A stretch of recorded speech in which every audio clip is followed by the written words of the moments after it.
দেখতে পাচ্ছ গাইস, এটা হচ্ছে কোন টাকার জায়গা, এটার নাম। গাড়িটা খাড়ো করে থামো না, দেখাই নেই সবাই কিছু। কহ কহ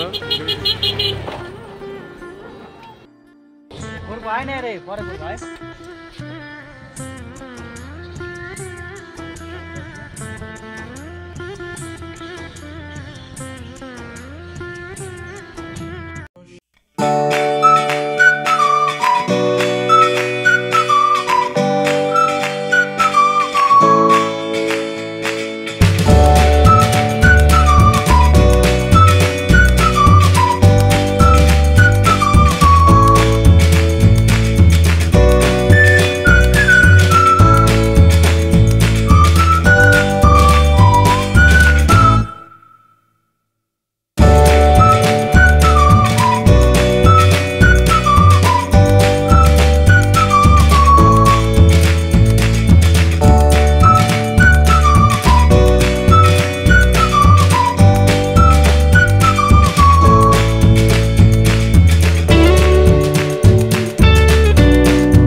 पालिए जाओ, नहले बन्ना तो सब डूबे। कितने तेजस्वी लोग हैं हमारे पास, कितने शानदार विचार रखते हैं जी। আমি এখানে দেখছি কি পানির জল কতটা বেড়ে গেছে বন্যার, ঠিক আছে।